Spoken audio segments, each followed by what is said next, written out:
English Elite Podcast. Welcome back to the deep dive. Look, usually we are wading through some pretty dense territory here. Oh, yeah. We've got stacks of white papers, quarterly earnings reports, maybe a geopolitical analysis that, requires a dictionary to get through. Right. But today, I'm throwing a curveball. It is definitely a curveball. I mean, I honestly thought you sent me the wrong file at first. Didn't! We are analyzing a script from a podcast called English Elite, specifically an episode titled Day 5, How to Make Money. Okay. So it's a financial literacy guide, but it's written explicitly for beginner to intermediate English language learners. Which sounds, on the surface, like the last thing our audience needs. I mean, most of you listening are probably already optimizing your 401ks or thinking about asset allocation. You don't need a primer on what a salary is. Exactly. But here is why I wanted to do this. We talk a lot about the Feynman technique on this show. Right. The idea that you don't really get something until you can explain it simply. Yes, until you can explain it to a sixth grader. Or in this case, to someone for whom English is a second language. And that's the pedagogical angle that really got me interested. When you have these strict constraints on your vocabulary, when you just cannot use words like amortization or quantitative easing or even diversification, you are forced to strip the engine down to its absolute chassis. You have to explain the mechanics of value without hiding behind all the jargon. And that's our mission today. We aren't here to learn how to make money, per se. No. We're here to analyze how this source deconstructs the concept of money.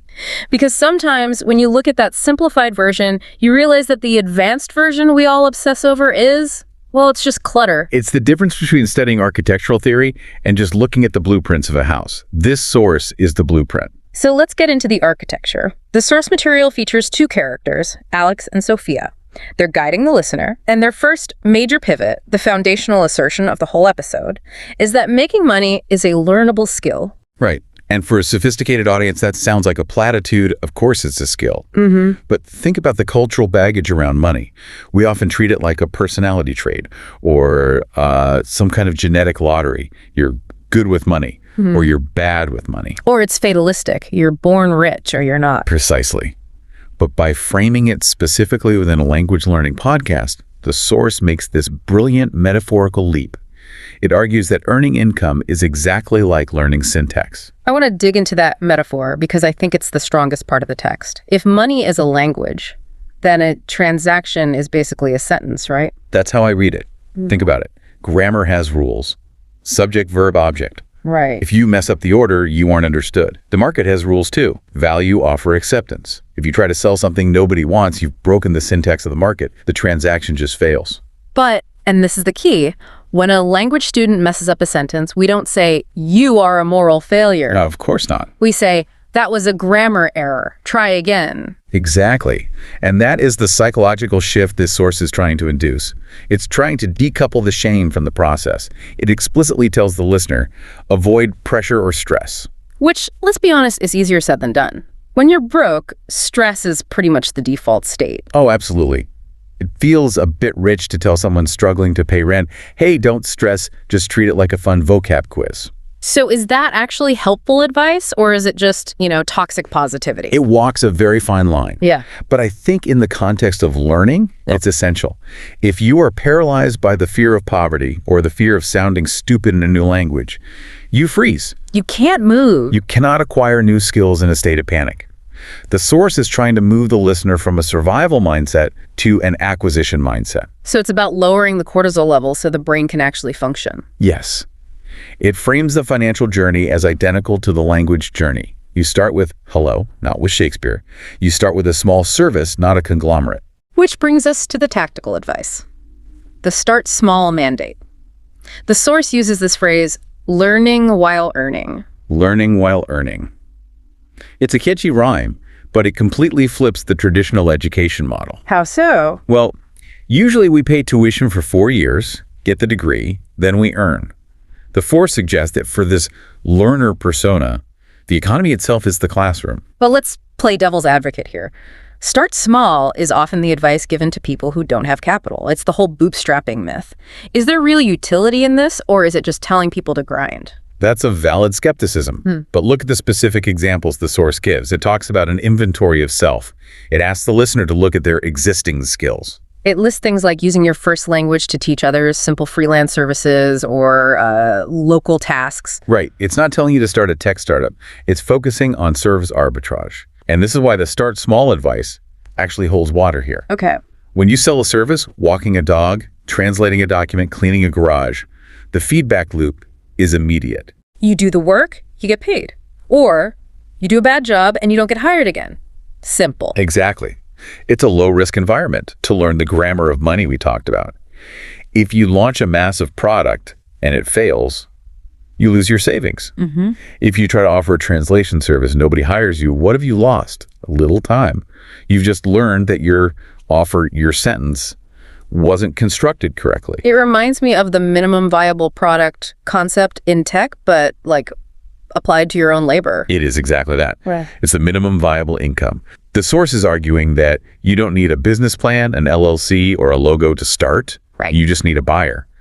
And for a beginner, whether to the country or to capitalism, that removes the paralysis of perfection. That paralysis is real. I know so many people who want to start a business, but they spend 6 months just picking a font. And while they're picking a font, the person following this English elite advice has already mowed 10 lawns, made $200, and learned 5 things about customer service. Who was actually further ahead? The lawnmower, because they are fluent in the transaction. Correct. Okay, so we've established the active side of things, doing the work.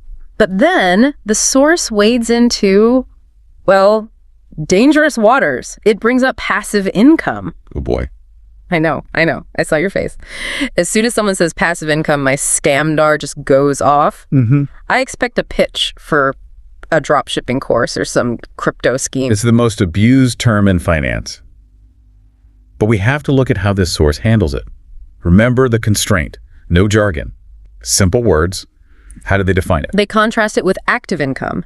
Active is trading time for money. Passive is building something once that pays you repeatedly. And by keeping it that simple, they actually sanitize the concept. They strip away the get-rich-quick marketing. How so? Because they focus on the mechanism, not the lifestyle. They don't talk about sipping margaritas on a beach. Right. They talk about the difference between carrying a bucket and building a pipe. The pipeline analogy. It's a classic for a reason. But think about explaining this to a language learner. You are introducing the concept of leverage.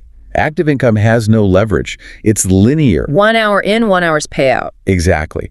Passive income utilizes capital or code or content to create non-linear returns. But is it responsible to teach this to beginners? I mean, shouldn't they just focus on getting a job? I'd argue it's crucial to teach it early, provided you frame it correctly.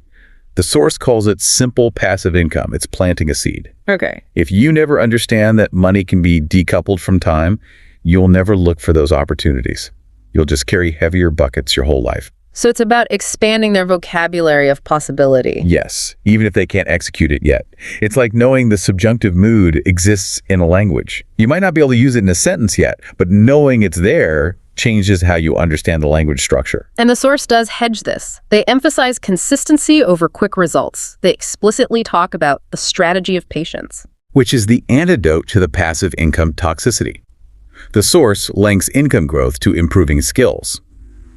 It basically introduces a concept of human capital without ever using the term. Okay, break that down for us. Well, in economics, human capital is the stock of habits, knowledge, social, and personality attributes, embodied in the ability to perform labor so as to produce economic value. Okay, Professor. You see, that's the definition that makes people tune out. The source just says, if you improve your skills, you can help more people, and you will make more money. It turns the listener inward. It says the best asset you have isn't a stock portfolio, it's your own competence. And that applies to English as well. Better English equals better job prospects. Exactly. It's compound interest, but applied to skill acquisition. Every new word you learn, every new trade you master, it compounds on the previous ones to make you more valuable to the market. I want to pivot back to the head game. We talked about stress, but the source goes deeper into the psychology. It has a section on mindset-focused reflections regarding shame and confidence. This is where the source stops being a financial guide and really starts being a psychological one. And honestly, they are the same thing. It talks about the confidence loop, the idea that earning even a small amount generates confidence? I think this is the most profound insight in the whole script. We often think confidence leads to success. I need to feel confident before I start my business. But the source flips it. Completely. Action generates confidence. Think about the first time you traveled to a foreign country. You were terrified to order a coffee, but you did it. You stumbled through the words, you handed over the cash, and you got the coffee. And you felt like a conqueror. You felt undeniable proof of your own agency. That is what the source calls the confidence loop. Earning that first dollar outside of a regular paycheck on your own terms. Yeah. That is the financial equivalent of successfully ordering that coffee. It proves to your subconscious that you can survive in this environment. It changes your identity. You stop being a dependent and you start being a producer. Yes. And that identity shift is worth more than the actual dollar amount. Once you know you can generate value, the fear of starting just diminishes.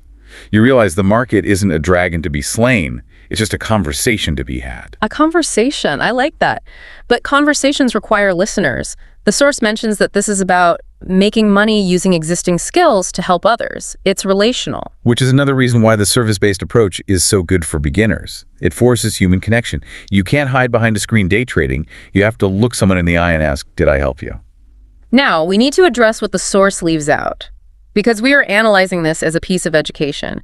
It explicitly says to avoid complex financial terms, formulas, and heavy numbers. Right, which, if you're a purist, might annoy you. You might say, well, you can't understand money if you don't understand interest rates. Is that a valid critique? Is this source dumbing it down too much? I don't think so. I think it's managing cognitive load. Cognitive load. Unpack that for me. When you are learning a new language, your brain is firing on all cylinders just to decode the sounds. If I try to teach you calculus in a language you are barely grasping, your brain will just shut down. You have limited bandwidth. So by stripping the math, they preserve the bandwidth for the behavior. Exactly. Behavioral finance tells us that math is rarely the problem. We all know the math. Spend less than you earn, invest the difference. It's third grade level. The math is easy. The problem is the behavior, the emotion, the discipline.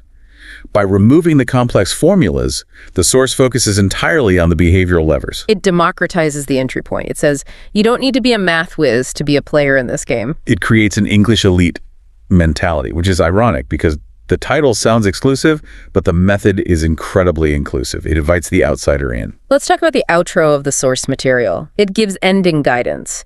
It wants the listener to feel 3 specific things: motivated, calm, and capable. Calm is the radical one there. Why do you say that? Look at the financial media landscape. Turn on any major business news network. Is the vibe calm? No. It's sirens. It's red tickers. It's markets in turmoil. It's designed to induce anxiety because anxiety keeps you watching. It keeps you clicking. This source is doing the opposite. It's saying, calm down. Right. This is a long game. You are building a skill.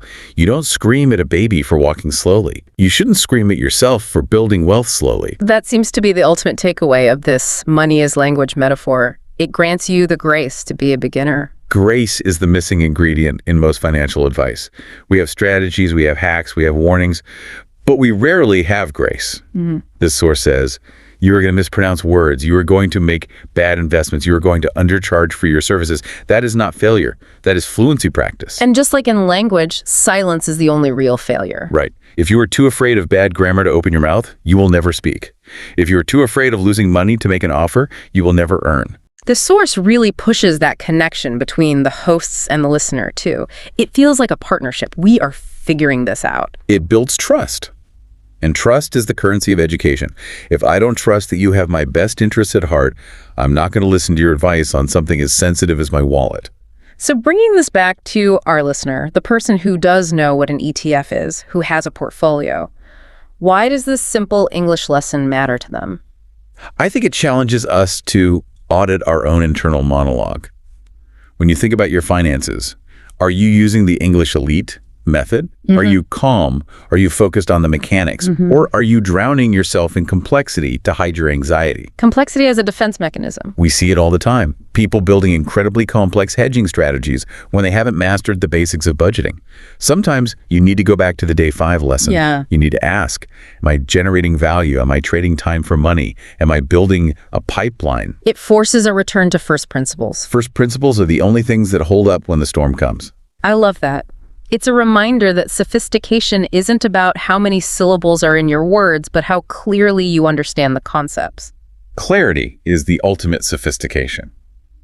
So as we wrap up this deep dive, we've taken a journey from a language podcast to the fundamental philosophy of wealth. We've seen how stripping away the jargon reveals the simple, sometimes scary mechanics of value exchange. And hopefully we've seen that the barrier to entry isn't as high as we think it is. Exactly. So here's the thought I want to leave you with today. We've hammered this metaphor of money as a language. It's a tool for communication. Money communicates value, language communicates ideas. Right. So ask yourself this. If money is a language, are you staying silent because you're afraid your grammar isn't perfect? Are you waiting until you understand every nuance of the macroeconomic climate before you invest your first dollar or start that side project? Or are you willing to speak up to stutter, to mispronounce a few things, but to actually communicate? Don't let the fear of a typo keep you from writing the book. That's it for us on The Deep Dive. Thanks for listening, and we'll catch you on the